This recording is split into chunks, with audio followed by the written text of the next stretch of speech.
Cú mình nói thưa mà thưa thì comment 4 dương show username tại dương thưa 10 s8 dương thực có ý s8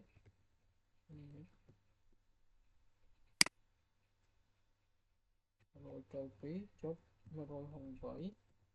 chốt mà rồi thầy vẫy chốt mà rồi thầy cuốn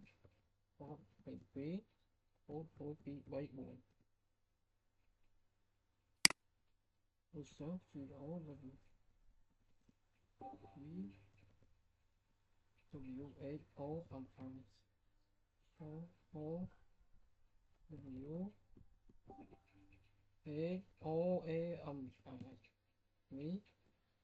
rồi được tiết dưỡng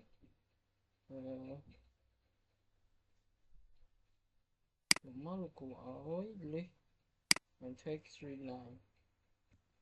F of 8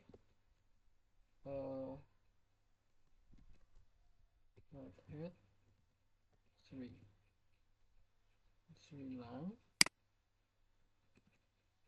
rồi molecule ối create file and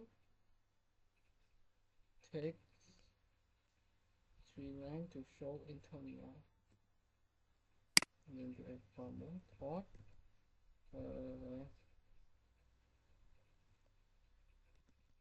nhé rồi thì nói 4 tiếp theo nó nấu nhé nó hơn nhé thì number one number two number three number four rồi ít hóa gì nói dân đi viết hết á dot thì hết 3 cái cam hao của học của ngày nay mình theo Paris rồi đấy đi ở nước USA chịu đi mất đó sẽ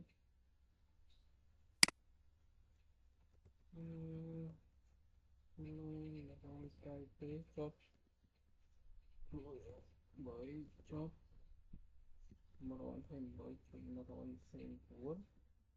với phải thì mấy rồi tiếp chưa tới ly delete etc cho được nó su sản xuất thì có với etc với su sản xuất dot thì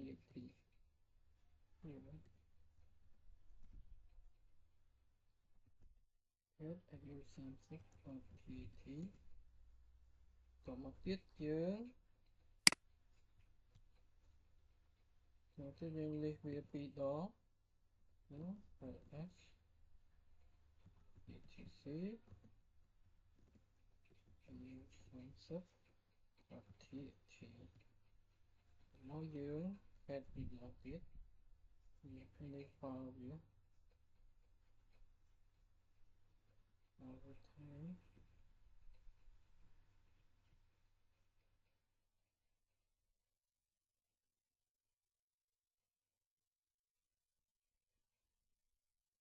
cuốn lục khủng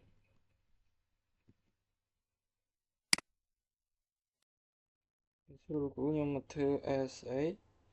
chẳng được bảo dưỡng SA đây nhưng mà thư USW và rồi cài phí cho và rồi hồng bảy cho và rồi hồng bảy cho mà rồi phây bảy hồng bảy cho mà rồi phây bảy cho mà rồi phây bốn cho 124 thì 72 74 sudo apt install usw 4 một check mưa sudo apt sudo system ctl status usw nó tiếp dương check sudo usw starter មាន port ណាខ្លះដែលឡូឥឡូវយើងឡូ port 80 sudo uswឡូ80 តមកទៀតយើង sudo usw starter មាន port 80 ឥឡូវយើង delete port 80 usw delete hello 80 តមកយើង check ម្ដងទៀត sudo usw starter ហើយនេះបាទនេះឈ្មោះខ្ញុំបាទអរគុណលោកគ្រូឥ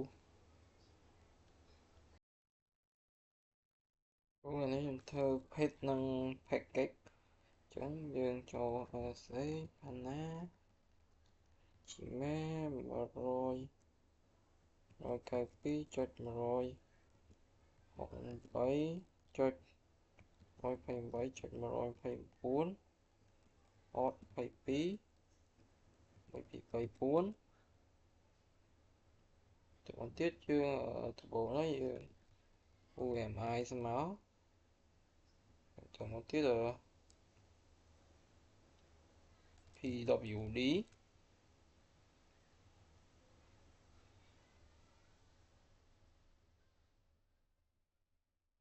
ls output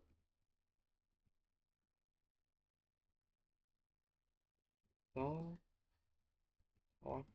output txt tiếp s tiếpយើង update package list sudo apt update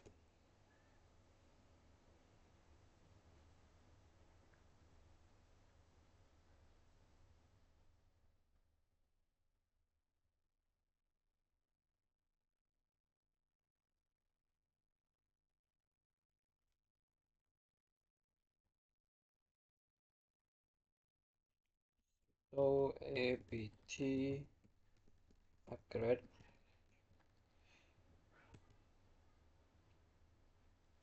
yes.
Tiếp dương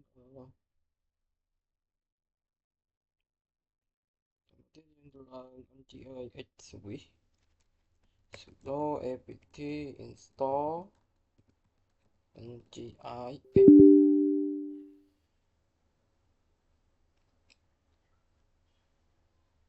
sudo apt sudo systemctl ngix tờ ngix tiếp sudo apt remove ngix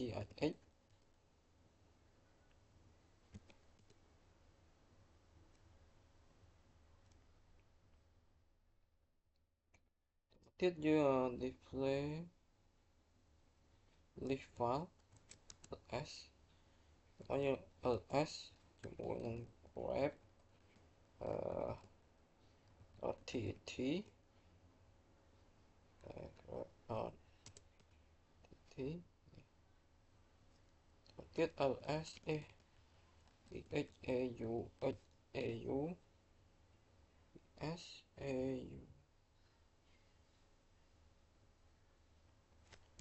tiếp dương tiếp dương import list ទៅក្នុង file output ls output txt to ls output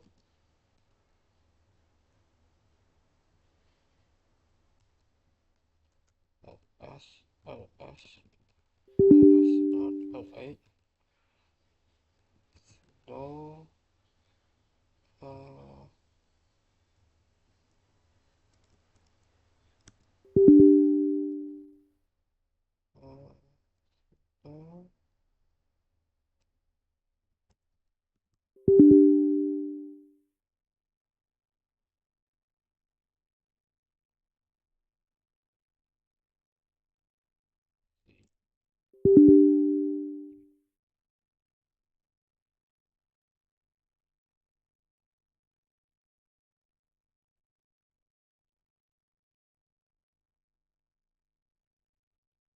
on program field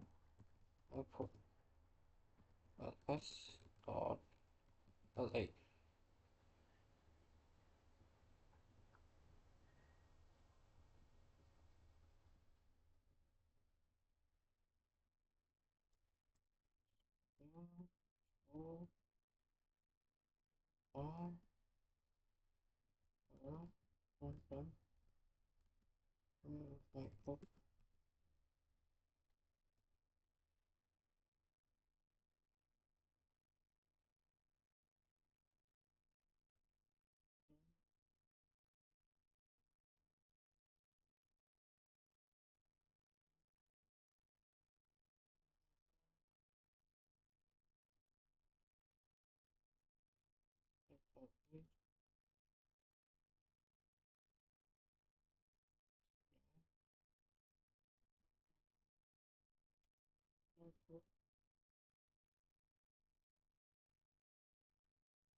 tiếp dương sau khi dương lại cho nói dương tới check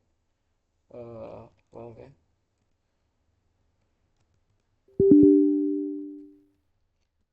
sự nó systems ctl usw sự nó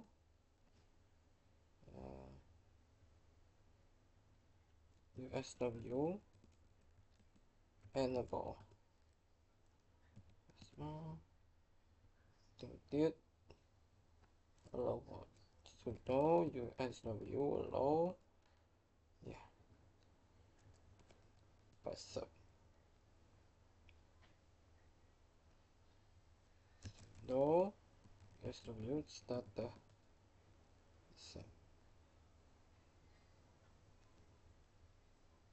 code local của mình nhưng mà thưa remote AWS Tờ bóng dương màuចូលមក instant យើងចូល easy2 ចូល instant ហើយយើងបង្កើតឡើង instant ថ្មីមកខ្ញុំដាក់ឈ្មោះខ្ញុំ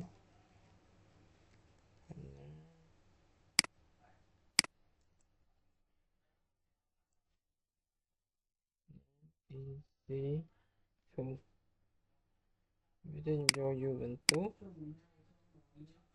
តោះខ្ញុំយក Ubuntu ហើយខ្ញុំឥឡូវនេះខ្ញុំដាក់ default ទៅឥឡូវនេះយើងបង្កើត key pair មួយថ្មីមកណា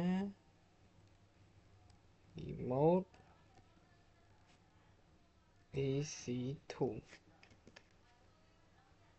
មកយើងគេ add key pair មកមកយើងបាន file នេះមួយហើយបន្តមកទៀតយើងវាយើងចុចឡើង instant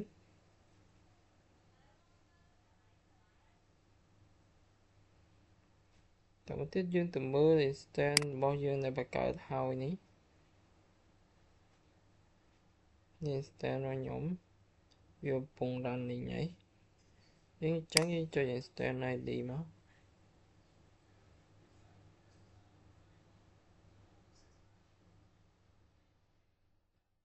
ហើយយើងចុចពាក្យ connect តមកទៀតយើង connect តាម SSH client អញ្ចឹងយើងត្រូវបើកterminal មកខ្ញុំចូលខ្ញុំប្រើ git bash ដើម្បី remote វាអញ្ចឹងយើងត្រូវផាច់ទៅរក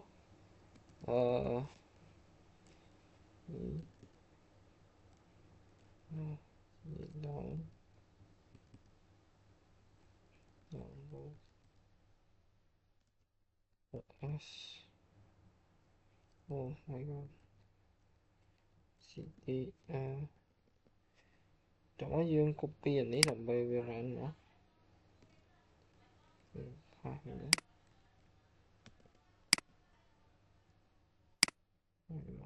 មកទៀតយើង enter មកចូលទៀតយើង connect to SSH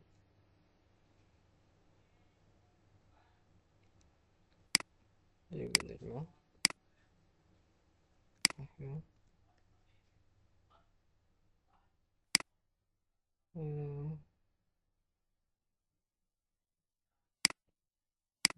DNS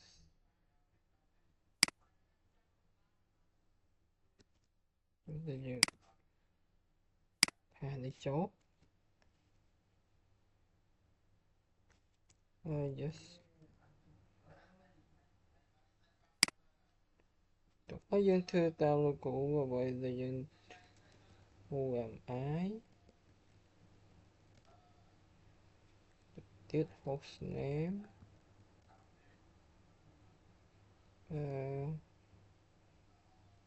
pwd ទៅទៀតអ្វីដែលធ្វើដំបូងយើងត្រូវ sudo apt update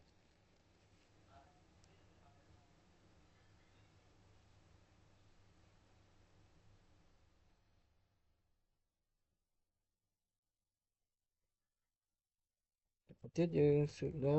apt upgrade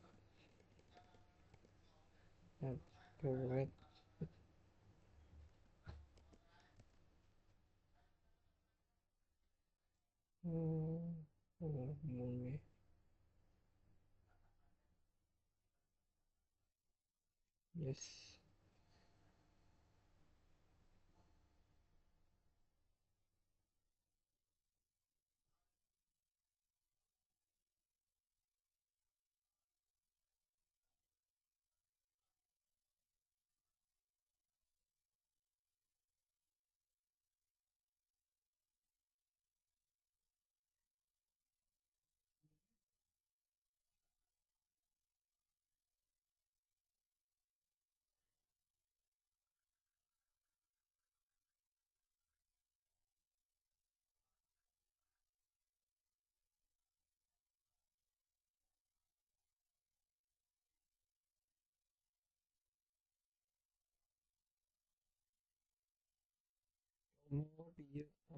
dương ấy hết lỗi nhưng mà thưa download hay là cụ đã ối thì bổ dương thử install free sudo apt install free rồi tổng một tiết tôi bật cao file ở này sudo mkdir dot p son son son son muối son son dot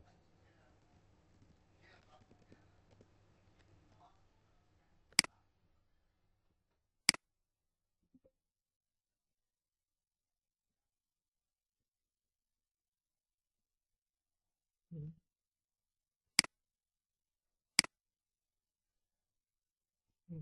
giờ mở tụi nó dương 3 vía nè bị chênh mã đấy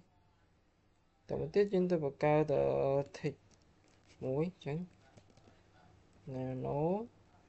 tht dot t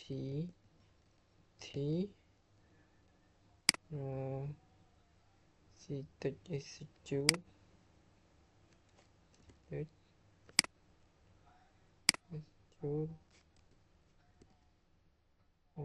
sv dot muối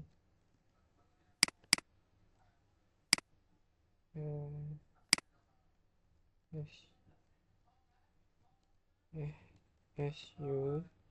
30 React khám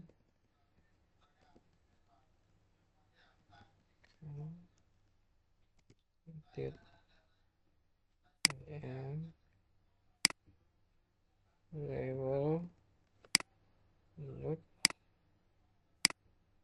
I will try my best for learning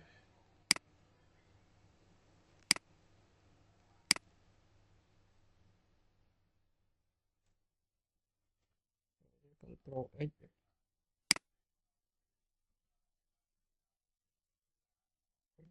đó. Thế. Tiết dương copy từ son muối no cp thịt no tt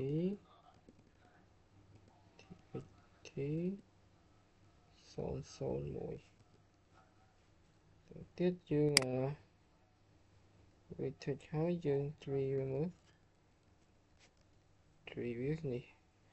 thịt này nó không son son muối miên muối tổng tiết dương cho việc chỉ tháo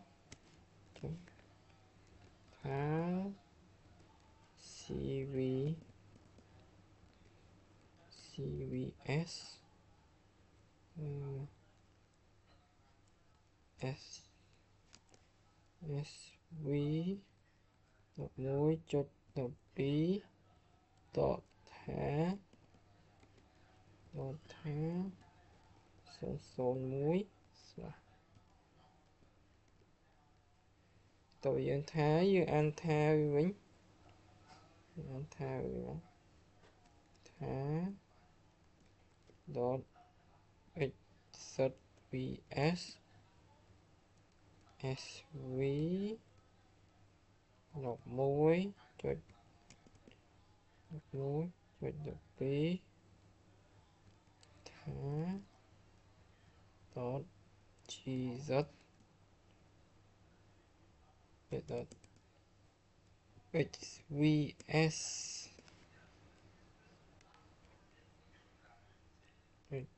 vì nói như anh tha với bí thả rồi anh tha hới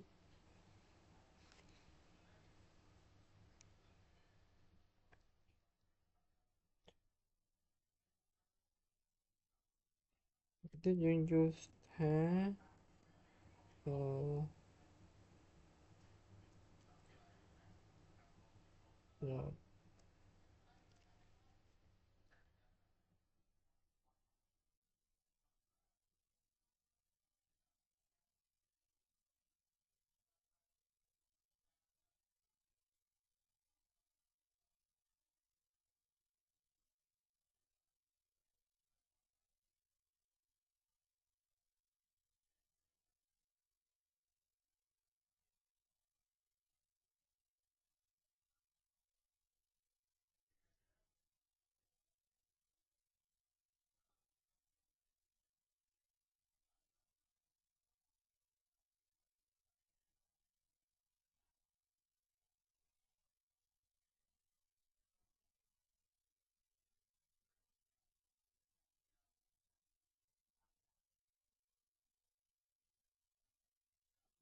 có zip viết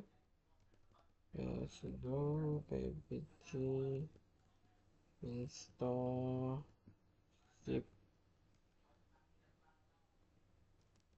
Yes,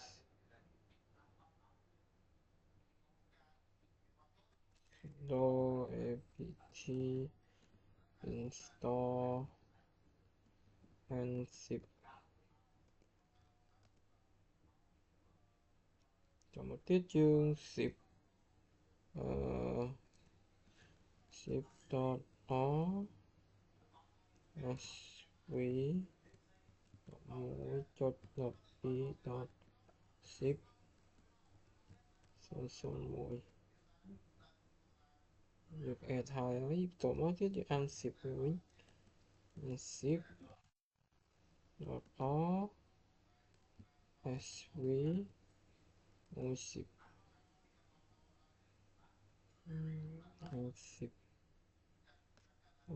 zip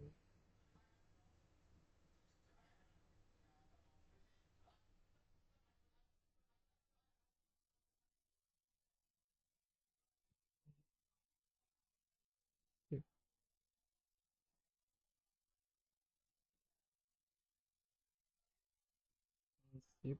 dot phí sv dot mũi chốt lập phí zip tổ mới được ăn zip hai cho với cũng cụ chỉ như mình của mình nhưng mà thư bị FTP server trong tờ bóng nói nhưng tôi vào cái security group để nó xuống dưới anh FTP server ini rồi miếng còn đi dương rồi nó có những chút security mà không thể như một cái instant mối làm instant nó st stp server hình lá hình đấy đó rồi nói dương vô vô dương mình tước trực tiếp cho dân từ FTP nó FTP server phải hành là FTP map có thể dân từ select group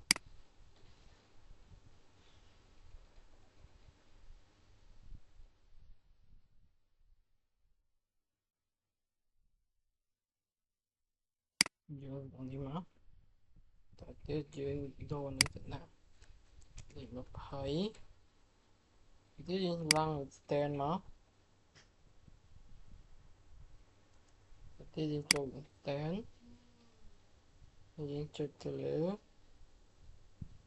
nó này chờ này mà dân cho bị thá connect nó bên stand connect as a client đó là dân connect as a client git as tiếp theo cho cái download đi download tiếp theo run của mình đi tiếp theo run của mình đi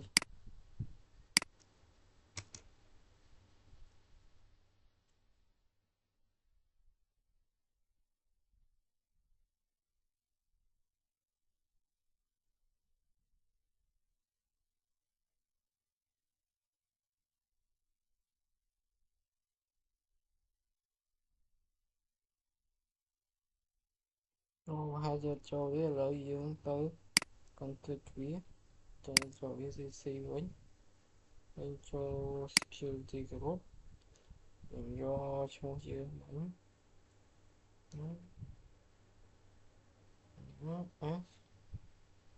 FTP server. Còn thì nó có bao nhiêu đợi đi inbound.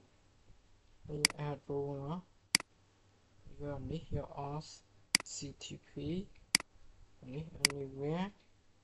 Mình chỉ sell rule nó. Chẳng biết nó xài gần lịch quyền nào tiết.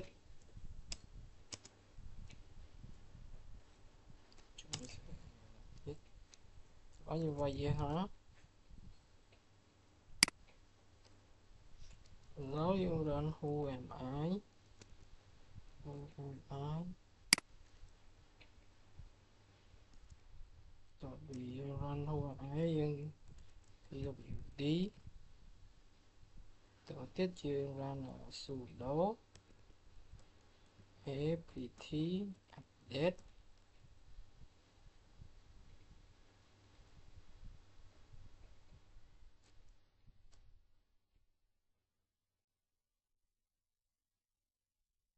Chuyên run sudo apt upgrade.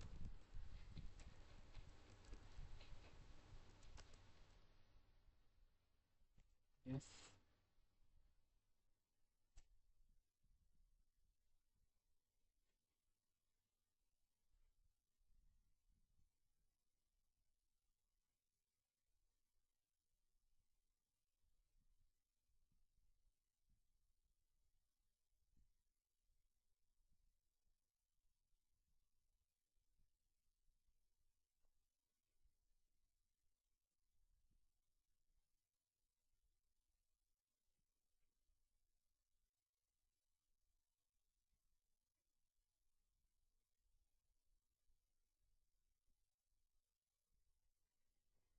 Một tiết dương install vf sudo apt apt vsf vff tp tpt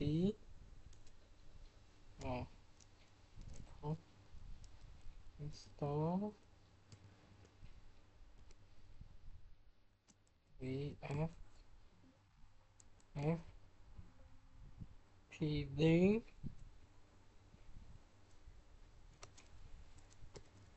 phải không? Rồi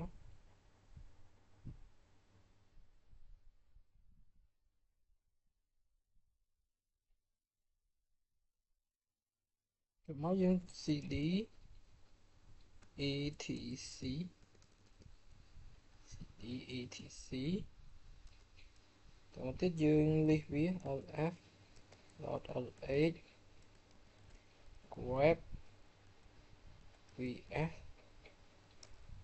nhà dùng miếng là lỗi tổng tiết dùng backup viết cp cp vfst lý vf ft pd vf tvd tốt bạn riêng complete trong việc sử dụng copy viết đầu tiên dừng run online đầu tiên để hiểu mỏi và toàn một tiết dương từ cái file nóng sudo nano vff fftd con nó dân từ cái client local enable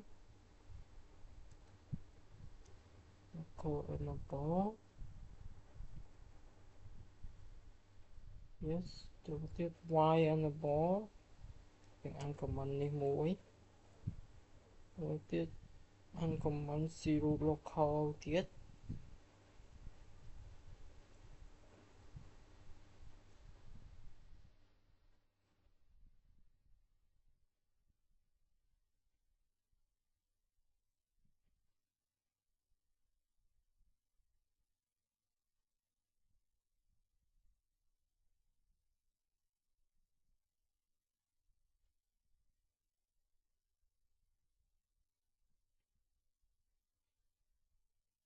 PC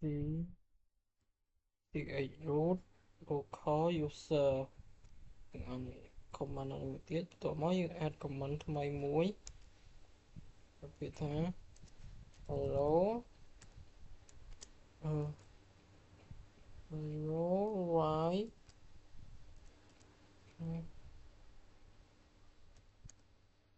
variable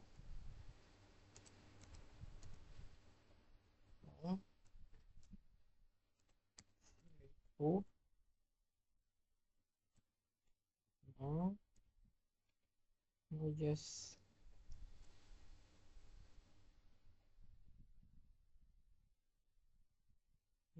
yes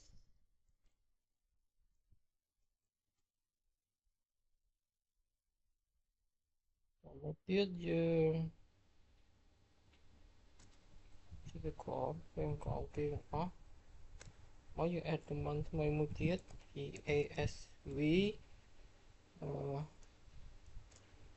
enable asv enable yes pasv vì mình hot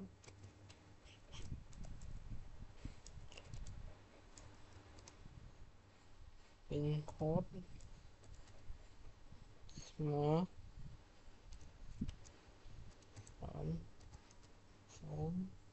số số viết chữ VAS quý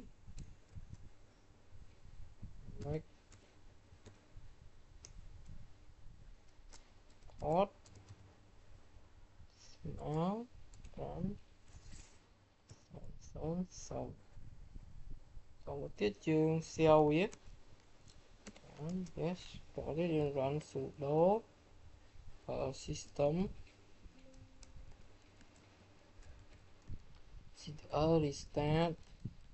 vfftd sorry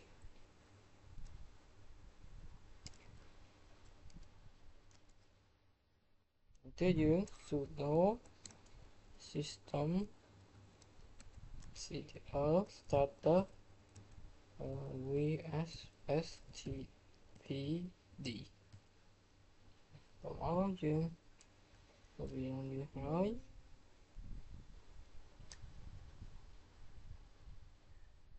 bởi vì đang là nói dương từ install stp server stp server nữa install nó operation no we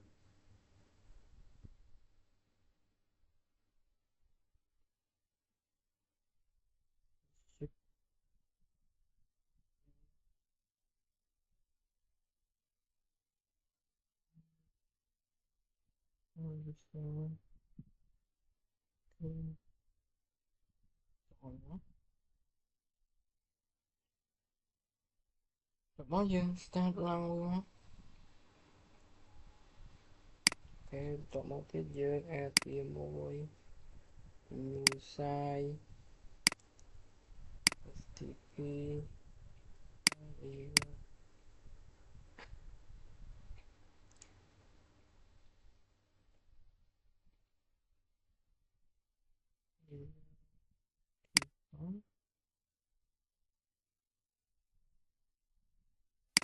vô vân tốt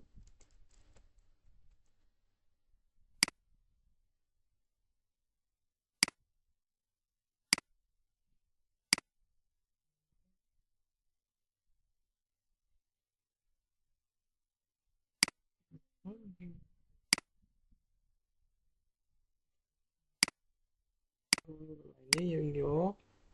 rồi lại làm lốt rồi vô bây giờ mới vô bao nhiêu mày nhỉต่อ tiếp lại ní dương vô host trên pin ní cho bao nhiêu mày HTTP server con this one giờ này máu tụi nó cho trong này máu vô vi lại ní pin này tại máu hiện tại cho lại ní máu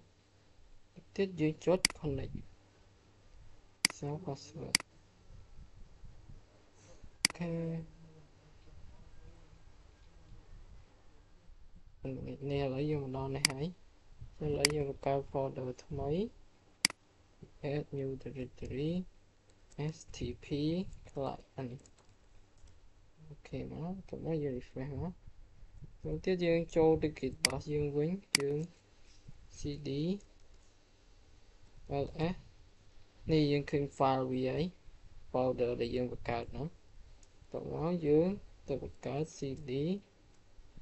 ftp client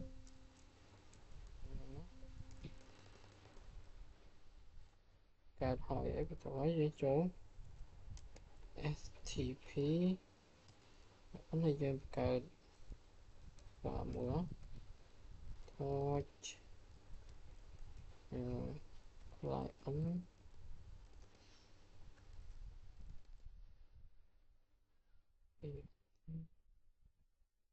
thì phía thì phải tránh đi refresh này nữa refresh